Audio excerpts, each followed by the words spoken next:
बहिणीनं या दळण करायला आमच्याकडनं तुम्हाला सांगू का, असे गहू आहेत गावाकडचे, त्याच्यात काही नाही आहे, पण म्हणलं चला दळण करूया.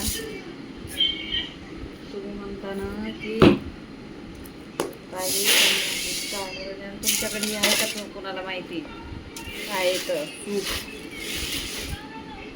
आम्हाला सगळ्याच गोष्टी लागत आहेत, मला तरी बऱ्यापैकी लागतात. सूप चाळण बिळण सगळं लागतं, कारण की आमचं गावाकडचे गहू आणलेले इथं.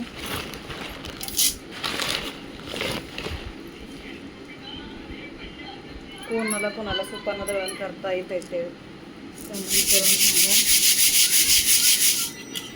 मला तर आवडतं सुपानं पण दळण करायला. चाळणीने पण दळण करतो आम्ही, कारण की या गावाकडच्या गव्हामध्ये घाण असते, घाण. त्याच्यामुळं दुपारच्या पाऱ्यात काही काम नाही ना, मला म्हणलं दळण करून घेऊ निवांत.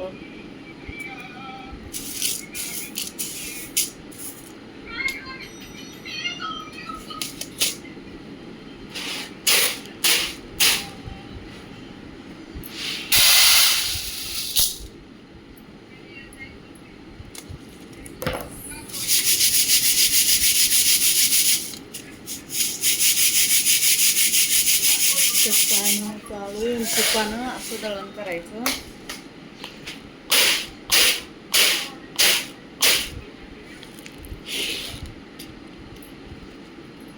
काम नसलं की दुपारी काम असते मला, दळण करायचं. घरात आपल्या इकडं तिकडं चटणीपेक्षा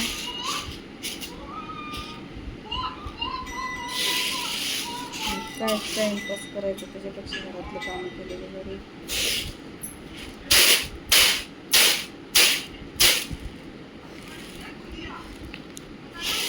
आताच्या हल्लीच्या पोरींना नाही सुपानं दळण करता येत, पण मला खूप छान प्रकारे सुपानं दळण करता येतं. आमची आजी करायची ना, म्हणून मला माहिती आहे सुपानं दळण करायचं. माझी आजी खूप दळण छान करते. माझी आजी ना, तुम्हाला सांगू का, माझी आजी गावाला असते, पण ती का नाही आत्तापर्यंत बेसन पीठ दळायचं असलं ना, जाते दळायची खूप छान.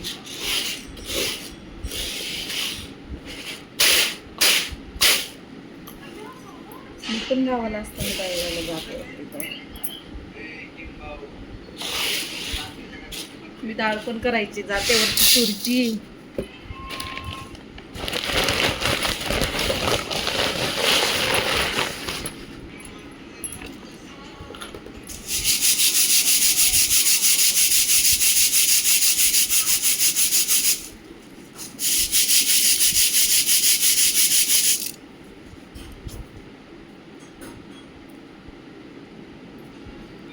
झालेला आहे जेवणाचा टाईम आमचा.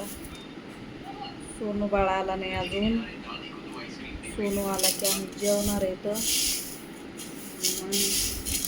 मग परत राहिलेलं दळण करणार आहे. तर मग परत आम्ही तुम्हाला दाखवू की आम्ही कसं दळण करतो. आणि आमचा सोनू बाळा आला की आम्हाला हसणार की तुम्ही असं दळण करता म्हणून बोलता होय, असं सांडून घेऊ. कारण की जसं त्याला एक जणाची झोप चाललेली आहे आमच्या बारक्या बाळाची. मोठं बाळ आमचं गाडीवर गेलेलं आहे ना, त्याच्यामुळे येणार आहे आता जेवायला.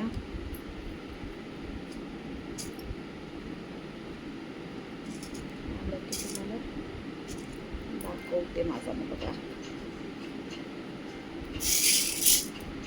तुम्हाला सांगू का, माझ्या मुलाला व्हिडिओमध्ये यायला आवडत नाही म्हणून त्याला दाखवत नाही, पण आता 100% दाखवते तुम्हाला आल्याबरोबर.